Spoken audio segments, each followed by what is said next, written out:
Hi, hello, and welcome to my channel. Today we are going to be getting relatively in depth into the astrology coming up for March 2025.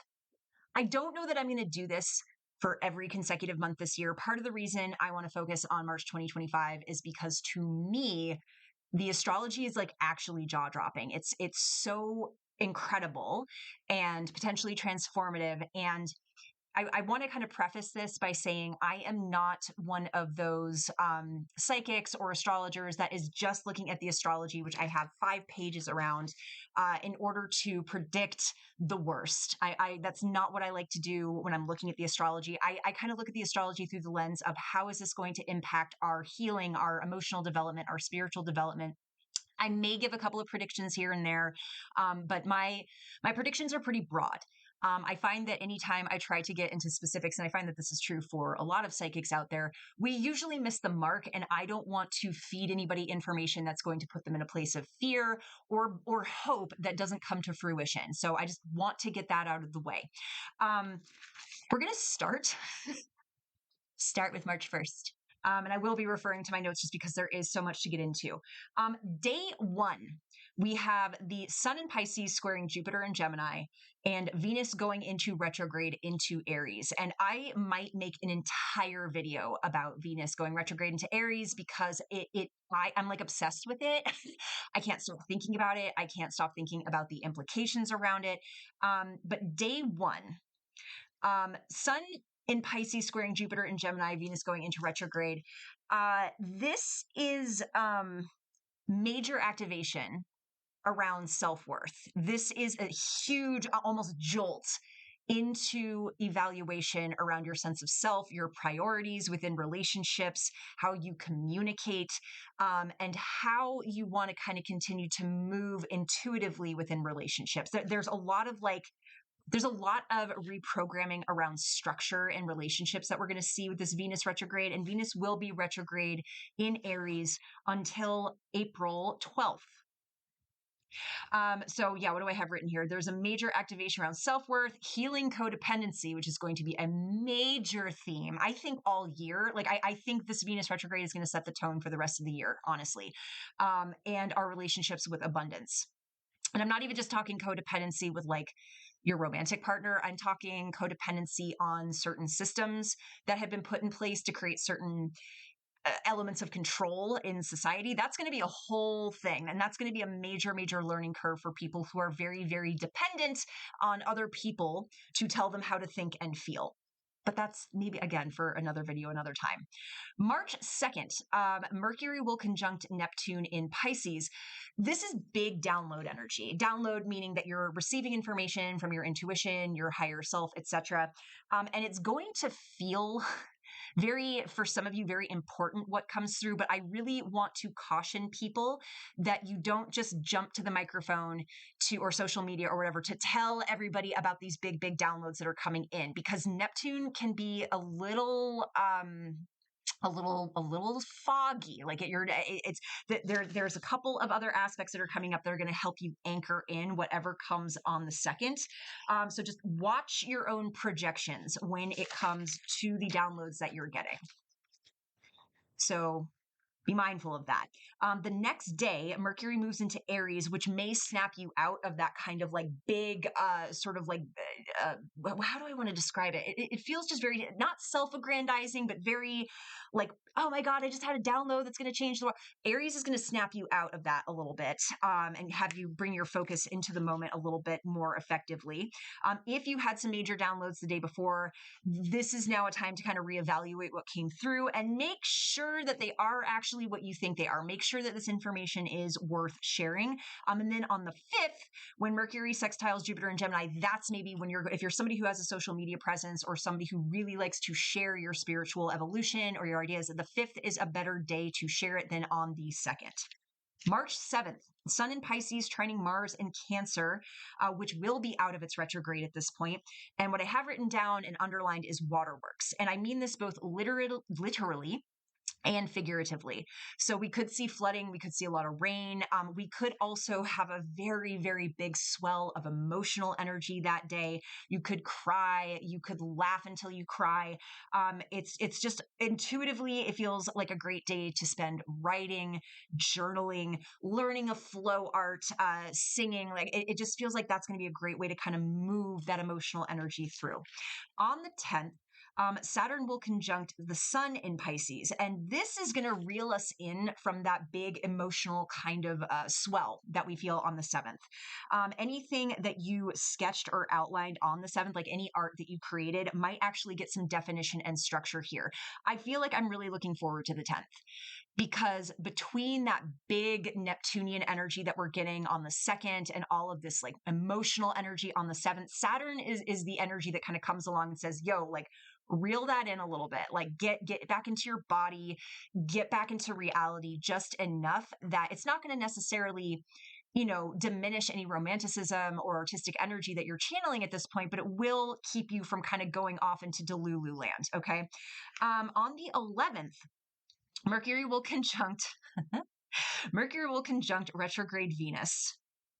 And what I have written down here is the library is open. The library is open. This is 4 days before Mercury stations retrograde. So Mercury will be in their retrograde shadow at this point. We will probably already be feeling the effects of this retrograde. Be careful what you say. Like it's giving like reading the room for filth. It's giving like if somebody comes to you and tries to get into your energy, the words that will come out of your mouth at this time, it's like scorched earth. So just be mindful. Also between now and the end of the month, you're gonna want to be really careful about picking up the phone and calling any person in your life that you have mindfully disconnected from. Retrogrades are about reviews, revisiting. And with Venus being in retrograde, Mercury going into retrograde, there's going to be in a lot of us a desire to rekindle, reconnect, to try again. And babe, don't do it. Do not. I know this sounds kind of like, oversaid at this point when it comes to Mercury retrograde, but do not call your ex. Do not unblock them. Do not pass go. Do not collect $200. Like, don't do it. Don't do it. March 14th, full moon eclipse in Virgo. So what I have written down here is that intuitively, whatever you are holding on to with like an iron grip, there's caution here. This eclipses are very, very difficult to predict. It's an unpredictable energy. It's fated energy. It's kind of like whatever is going to happen to you on an eclipse is going to happen to you during an eclipse. But intuitively, what I can pick up collectively is that anything that you're holding on to tightly to, whether it's a person, a sense of self, an expectation of an outcome, you're going to crush it if you keep squeezing and squeezing and squeezing. Virgo loves things to be nice and neat and organized and tidy. And with an eclipse, you're looking into the shadow element of that sign. And that's with Virgo rigidity, hyperfixation around control, perfectionism. And eclipses can be very, very destabilizing, especially a full moon eclipse, because that's about releasing things. All right. So, yeah, you'll crush it if you squeeze any harder is what I have written down. It says, if you want things to look good, use less pressure and judgment. Go easier on yourself. This is going to be a big potential portal for people to walk through regarding self-worth. I think a lot of people, what I can kind of see in my mind's eye is people just throwing in the towel and being like, I'm done trying for this. It doesn't even, whatever the it is, doesn't even matter to me. I'm just going to go live my life. Like it's giving, I'm going to go live my life. I'm going to stop trying so hard to squeeze blood from a stone because it's giving me carpal tunnel and we're just going to move on to something else. Okay. March 15th, Mercury retrograde begins in Aries. And because this is so close to the eclipse, you might, and we might collectively get some very startling news around this time. Like very, and given if you're in the United States, and you're paying attention, even a modicum, we've had this kind of pattern of just like very, very scary sounding, very intense world changing headlines that are coming out seemingly every 5 minutes. And I have a feeling that around the middle of the month in March, we're going to hear something in the news that is going to be potentially very shocking. I don't know if I don't really feel a positive or negative charge around it. It just feels jarring. It just feels kind of like, whoa, like there's a lot of very like, holy shit, like very startling energy kind of throughout the month of March. I have it written down that it's going to make us really feisty as well, like very agitated, very like, I need to move, I need to do something, I need to say something, write something. This is part of the reason, I'll get to this kind of towards the end of the month as well, why I think March is going to be a very, very potent time for all of you guys that are into creating things.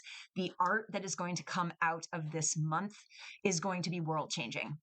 So if you are an artist, if you're a creative, if you're a writer, singer, make the art. Just plant the seeds. Like, I don't necessarily know if the art will present itself in March, but I do think the seeds will be planted in March to create literally world shifting art. On the 17th, the moon in Scorpio will square Pluto in Aquarius. This feels, especially again, because it's so close to the eclipse, the middle of the month. I know I said I wouldn't do too much around predictions, but this does feel a bit like a shadowy time in the middle of the month. And this might be why I see so many astrologers kind of looking like this when they look at the astrology. The moon in Scorpio squaring Pluto in Aquarius is giving fear around political power, like not necessarily just political power, but like power systems. I have don't let Big Brother get under your skin. If particularly damaging or difficult news comes out, be in your body. Like, you might even want to put your phone down around this time and just like, or set some kind of discipline around how often you are consuming certain kinds of media so that you keep your mental health and your emotional health safe. Okay. It could be really good news, but moon in Scorpio squaring Pluto and Aquarius, just intuitively, my body feels a little like, there's a little bit of that going on. If there is freaky deaky news that does come out around this time between the eclipse, the Mercury retrograde, retrogrades again are about review. Pause before you react if you can. You might have your initial reaction, but then maybe pause after that before you make any big jumpy decisions. I feel like a lot of us are going to be a little bit, again, kind of like, I want to jump out of my skin. I feel like I got to move. I feel like I got to do that. Take your time in the middle of March. Try not to be impulsive if you can, okay? Because that stuff might come back around after the retrograde is done and bite you in the butt. On the 20th, Aries season begins. We have the equinox. Venus sextile Pluto. This feels a lot nicer. This feels a lot gentler to me. I have things look like they're going to start, but definitely delays because we're still in the retrograde. We may see, can I even read my own? Oh, we may see women in big roles siding with the dark side. So I'll have to be careful with what I say here. That's why I'm pausing, because I don't want to freak you guys out. Part of this whole awakening that we're in is forcing us. Part of it is forcing us to look at things that we would rather not know. We would rather pretend like they weren't there. We want to continue to live under the illusion that things are X, Y, and Z. That was Age of Pisces. Age of Aquarius is a very like, no, in order for us to come into a form of collectivism, we have to see the mess to clean it up. So again, middle of the month to end of the month is going to be a little intense, I think, for a lot of people. And what I mean by women with big roles siding with the dark side, I mean that people that you might really give like external, people in your external reality, that celebrities, etc., that you really might give a lot of your faith to, might make certain choices that really break that trust. And again, if your trust does get broken around any parasocial relationship or even a legitimate relationship in your life, it's just meant to show you what is real, what is happening, and have you sit with that and understand that life is very nuanced. Things are not always just good or bad, and there's my guy's like, you'll see when you get there. Okay. On the 22nd, there is a Venus Cazimi, still sextiling Pluto. This will feel better. The Cazimis are very auspicious. It's when the planet or comes into an exact conjunction with the sun. Generally great days to manifest, great days to kind of like put stuff out there that you really, really want to see on your timeline. Okay, for those of you that saw the Grammys, you saw the performances by Chappell Roan, you saw Doechii, you saw the video that Lady Gaga put out, that abracadabra video, which my friends are going to like slap me because I can't stop talking about this video. That is the kind of energy that I am picking up around this Cazimi. It is the divine feminine transmuting the shadow through profound acts of art and connection. It's a major reflection. What do I have written here? A major reflection around who we are and how beautiful we can be. How beautiful, how eloquent, how graceful we can be. Even though Venus is in retrograde in Aries and she doesn't love being in Aries, I still think that Venus is a diva. Okay. It doesn't matter if she's in retrograde, and it doesn't matter ultimately if she's in Aries because she's going to get what she wants. And when you're sextiling Pluto, that's creating an ease around demonstrating your ability to harness power, transformational power. All right. Black Moon Lilith on the 25th will be moving into Scorpio, which is going to amplify this even more. This is looking at our fears. This is looking at our shadow and being like, all right, bet.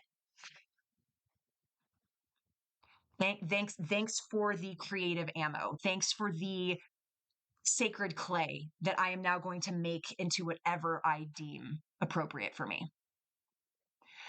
The end of the month, while it does feel intense, also feels so full of magic. And this is part of the reason I think I'm so excited. Excited might be the wrong word, but I'm just anticipating so much potency and magic and transformation for this month. It's why I'm not like freaking out like a lot of other people seem to be. I think a lot of people get on the hype train when it comes to freaking out about stuff.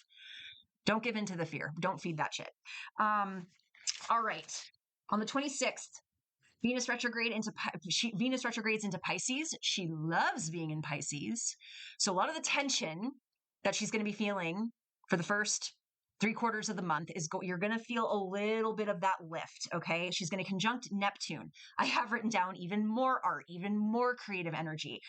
However, and I made a TikTok video about this. I think it might be on a short on YouTube as well.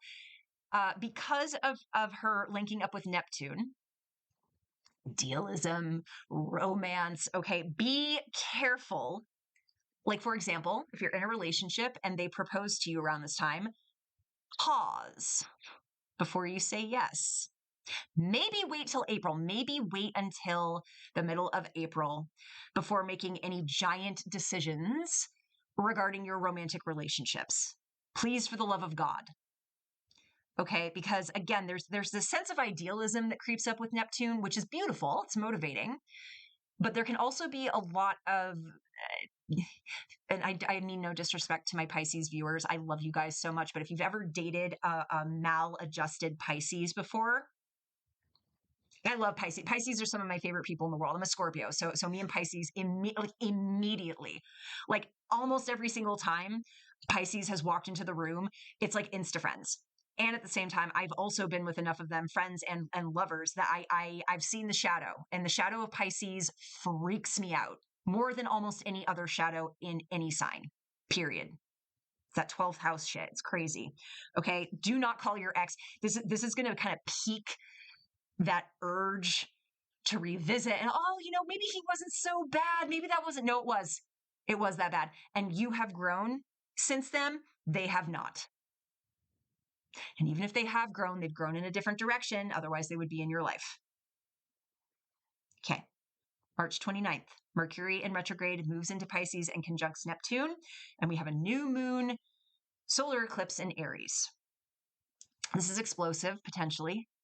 To me, there's also a little bit of a potential because of everything that's getting activated around Neptune, Black Moon Lilith moving into Scorpio. There is a little bit of a risk for those of you that are kind of in the depths or like in the trenches with your spiritual awakening for what I call the osis. I want you guys to be very, very mindful about staying grounded, staying in your body, keeping one foot firmly planted in this reality while continuing to journey into consciousness, into different states of being, into different, broadening your awareness.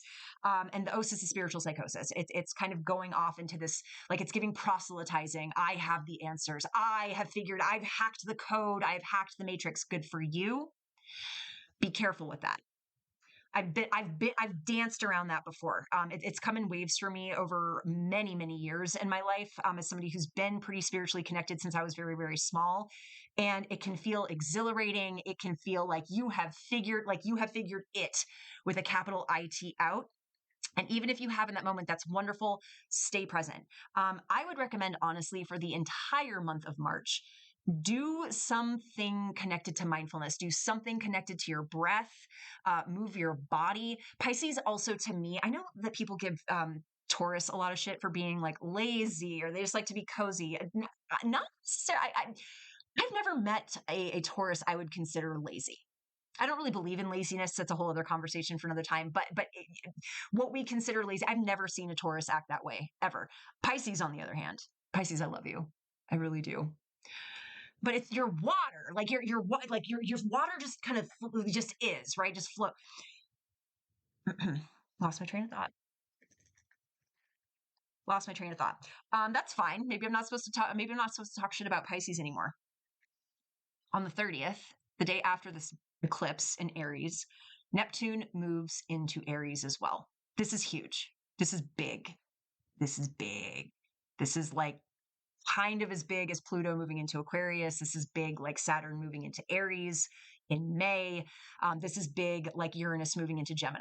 This is part of the reason 2025 is so like, oh my God. Like when astrologers look at 2025, they're like, wow, because it is the shifting of an entire age. When the outer planets move into a new sign, which does not happen that often, especially in the case of Pluto, especially in the case of Neptune and Uranus, this means the changing of an age. New paradigms coming in, new forms of technology, new societal norms, new rules around how we engage with reality. And any shift that big when all of the outer planets are changing at the same time is a lot.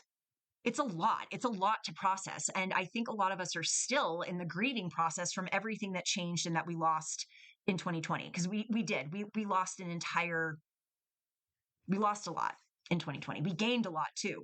It wasn't like we just lost. You can't lose without gaining. That's it. That's like the laws of this reality. You cannot lose something. What is it? Matter cannot be destroyed, or what? It just changes form. You can't lose something without gaining something.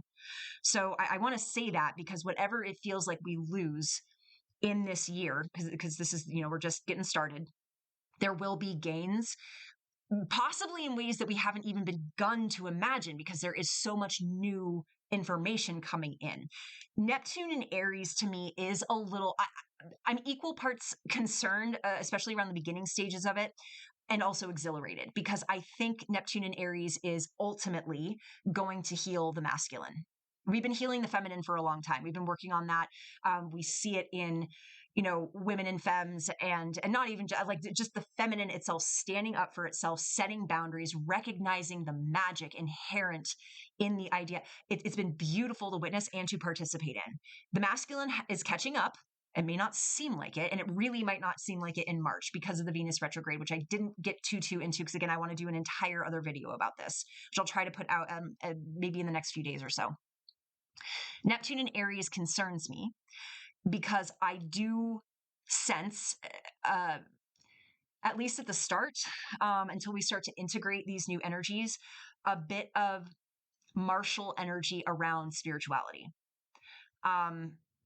I don't want to say too much more. I do, I'm trying to be mindful of like what I say, with my whole chest on social media. But the patriarchal control systems around religion are going to get a little bit of a boost of energy pretty strongly, I think, especially at the beginning of this. I think that will start to peak as Saturn moves into Aries. And I think, honestly, believe it or not, Saturn in Aries is going to disrupt a lot of that. That may seem paradoxical, and there might be astrologers who are way more seasoned than me that might argue with me about that. But I want you guys to kind of prepare yourselves for that, final, like if you guys have ever played a video game and you've played a final boss, you know that like beating the boss comes in stages, and that last stage, like, you thought you did it. Like you thought, he has that much health left, and all of a sudden the health bar gets bigger and they have a superpower that you didn't even realize was there. But the game is designed for you to beat it. The final boss is designed for you to win the game. So keep that in mind. Okay. It's going to feel, and remember, I say this a lot. This is something I got from my spirit guides. Fear is a psyop often. It's, sometimes fear is very important because it can, alert you to things and blah, blah, blah. More often than not, though, because of the way that we're all interconnected, the people who are running certain systems know that fear activates certain things in the brain and shuts down others. It shuts down our ability to be compassionate. Often, it shuts down our ability to think critically, creatively. Our curiosity gets abandoned for survival. So when you start to see scary things happen, like unless they are directly head on a swivel, but don't stare into the abyss. Don't do it. The one thing I should have said about Venus in retrograde in Aries, the main concern I have, ultimately, again, I'm kind of looking forward to it because I think we're going to see such a huge release around codependency. We may see in kind of gross detail how the patriarchy, how masculinity has tried to control the feminine. Like, think what Kanye West did to his wife at the Grammys. And there might even be some legislature that tries to disempower women specifically. I don't want you guys to freak out. Be aware. Turn your fear into something constructive. Turn it into art, because all of the astrology supports art like you would not believe. Turn it into something. Make something out of it. Don't just let it sit in your body. Don't let it override your compassion. Don't let it override your hope. None of that. None of that. Okay. This is major Phoenix energy. I think it is called the cross of the sleeping Phoenix in human design. There's a huge human design, or the gene keys. I can't remember which one it is. Huge shift of collective energy. It's going to feel a little scary at first, and it will be a little scary at first, but it's not going to be the next epoch. I don't think. Maybe I'm an optimist, but I really don't think so. I don't think it can. Okay.